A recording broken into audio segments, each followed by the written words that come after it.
Welcome to the GenX Pole Arts podcast, Fit, Fierce, and Fearless.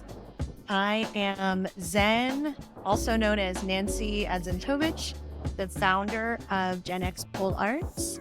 I am happy to be launching this podcast where we are going to be celebrating the strength, resilience, and potential of women over 40 in the vibrant world of pole dance. I'm excited to embark on this empowering journey with you guys. And each week, we will connect with inspiring women who are redefining what it means to thrive in their 40s and beyond. From incredible stories of personal transformation to tips on building strength and confidence, we'll explore the boundless possibilities that pole dancing offers for self-expression and empowerment. Whether you're a seasoned dancer or just curious about the journey, there's a place for you here. So grab a cup of coffee, a sparkling water, whatever turns you on, and get comfortable. Let's celebrate the incredible power of women who are embracing their passions and pushing boundaries at every age. And don't forget to subscribe and join our community on social media and sign up for the 15-day pole dance challenge if you haven't done so already. All right, now let's dive into today's episode. Hi, welcome to episode 3 of Fit, Fierce, and Fearless, powered by GenX Pole Arts. I am Zen, also known as Nancy Adzentovich, and today's episode is just going to be me. So if you listened to episode 3, I had a great conversation with my pole sister, business partner, and dear friend, Deanna Garcia. We talked about her experience of self-discovery through pole, which included things like being a mom, being a professional, working in a male-dominated industry, gaining self-confidence in all areas of her life. And I echoed a lot of the experiences that she shared. So what I thought I would do today is talk a little bit about parenting and being a mom and being a pole dancer and a pole performer. A little bit more about me. So I do perform from time to time. I love to perform every chance I get. I also compete in the PSO competitions in the Pacific Division Grandmaster category, which is wonderful. There's like 4 or 5 of us in the Los Angeles area that always compete against one another because there just aren't that many of us over 50 who are competing, which I encourage you to check out once you start your pole journey. And having children presents an interesting dilemma, I guess. It's more of a parenting moment where you find that you have to make a choice as to how much do you share your life with your kids, and at what point do you feel comfortable really letting them in and experiencing parts of you that maybe you wouldn't have thought about ever sharing with them. So if I go back to the first episode and I shared with you all about my journey and my origins as a pole dancer and why I started Gen X. My husband passed away when I was 48 years old. I have 3 children. I have twins that are now 18, and I also have a 16-year-old. So when my husband passed away, they were barely 10 and almost 12 years old. And here I was, a single only parent with 3 children, soon to be teenagers, and needing to find a job and support and a community and all the things that I talked about. So, about 2 years after he passed away was when I started pole. And so by this point, my kids were teenagers. It was COVID. We had been living in close quarters together. And I started to accumulate things like my shoe collection, my thigh high boot collection, costumes, and all kinds of outfits. And we live in a typical Southern California house, kind of small. It's an original 1950s house, 3 bedrooms. There wasn't a lot of room for me to hide my gear. I started to think about it as sports equipment. Two of my children had been ice hockey players when they were younger before COVID. So we always had bags of hockey gear, skates, knee pads, smelly equipment, everything all over the house. And I started to think about like my pole boots really do resemble hockey skates, like ice skates, right? Except for, instead of a blade, they have this heel. I mean, basically, it's even almost the same height as you would be on ice skates as you are on certain platforms. And we wear knee pads, and our gear gets smelly the same way as the hockey gear. And I started to really think about the athleticism involved, and why would that be something that I would want or feel like I needed to hide from my kids? I am not doing anything illegal. I'm not doing anything immoral. I'm simply having fun and learning how to do new things with my body, hard athletic tricks, flowy dance moves, feeling sexual and sensual and really embodied and empowered. And I thought, well, that's actually something good to share with my kids. Like, I hope that they go through life in an embodied way, whether it's through sport or art or whatever it might be. And I want it to be an example for them. So my shoes were left around the house. I told them I was going to dance class, or I told them I was going to pole class. They didn't see any videos. They don't follow my Instagram. They explicitly said they didn't want to see any videos or follow my Instagram. So they don't. It grosses them out to even think about me doing anything like breathing grosses them out, right? Let alone dancing in any capacity. I could be line dancing, it would gross them out. But they really understand and appreciate the element of self expression and artistry.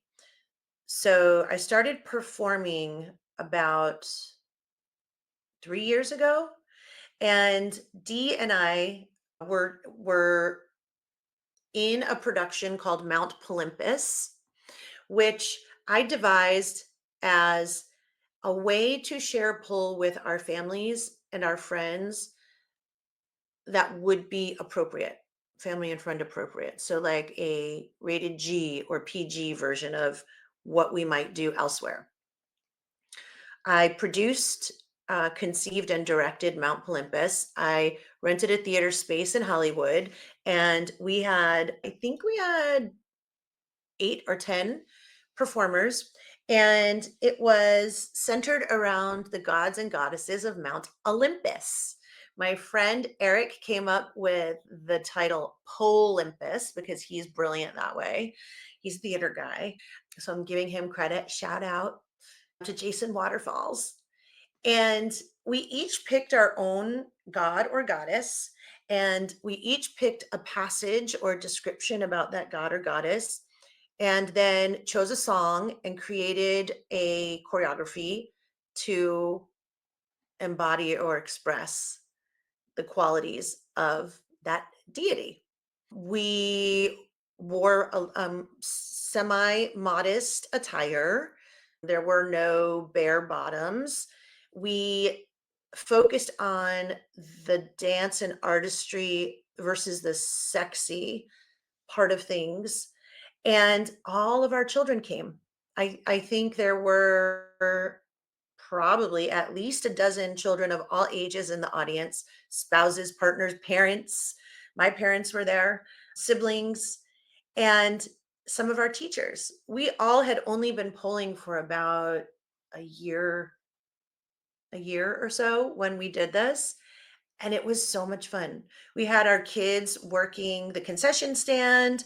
One of my sons worked the lighting booth. Another one was an usher, and they got to put that on their like college applications that they volunteered at these theater productions in the tech side of things.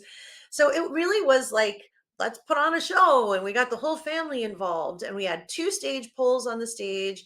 One was set to spin and one was set to static. We had music, we had lights. It was so much fun. And to this day, we talk about doing it again, but it's hard. I'm trying to do a lot of other things, including launching GenX Pole Arts for all of you. So to produce a show plus do the production of the events for Ladies of Leisure is just a lot of undertaking for me right now.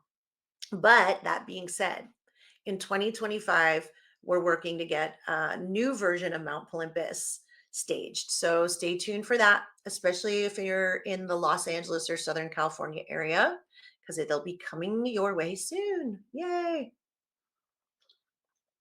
Also, if it's anything you might be interested in participating in, helping out with, or performing in, please DM me or mention it in the comments and I will get back to you.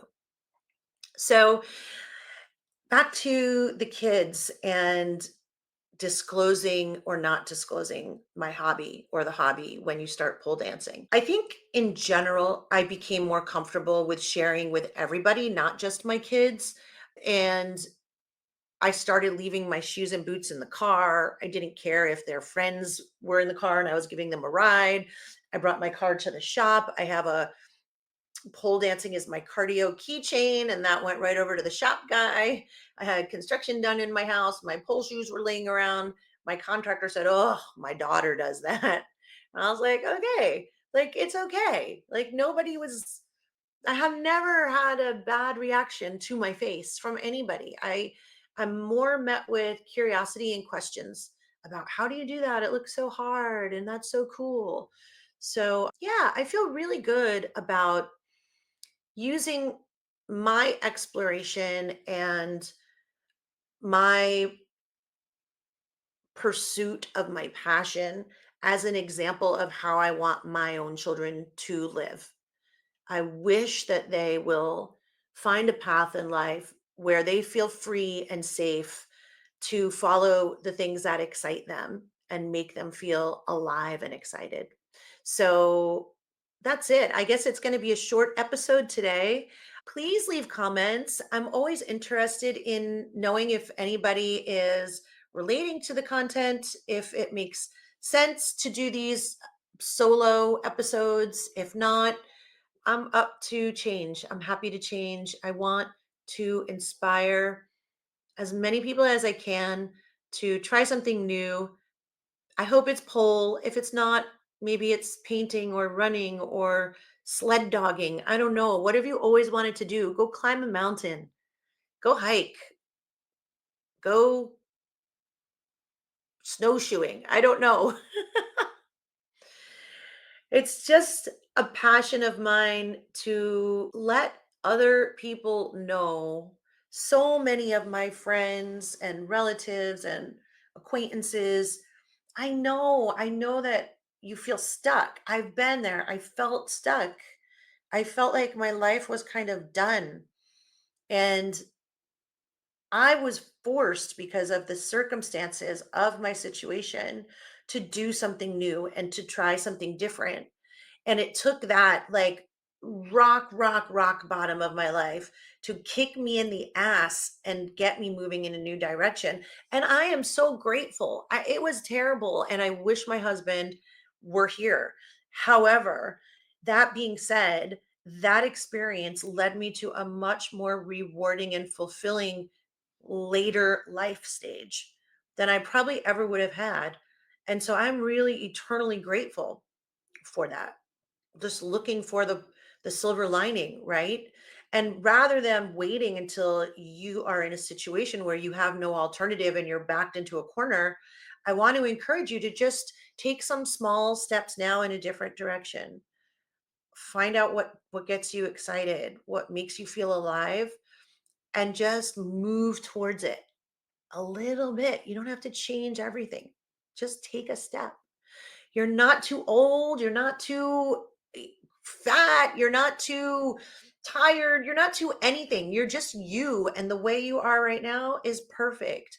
So please give yourself the gift of freedom of choice to do something new. And with that, I'm going to say goodbye for now. The next episode, I'm going to have another guest. I'm really looking forward to speaking with my friend Shay. And I think you're really going to enjoy listening to her and everything that she's going to share. So please come back for episode 4. Please remember to leave a comment, follow the podcast or subscribe, and share. Please share. Peace. Thank you for joining me on this episode of Fit, Fierce, and Fearless, powered by GenX Pole Arts. I hope you feel inspired by the incredible stories of strength and resilience that we shared today. Remember, it's never too late to embrace your potential and unleash your passion. If you enjoyed this episode, please, I would appreciate it if you would take a moment to subscribe, rate, and leave me a review. Your support really helps me to continue to uplift and empower women over 40 in our pole dance community and beyond. Don't forget to connect with me on social media for more inspiration and updates.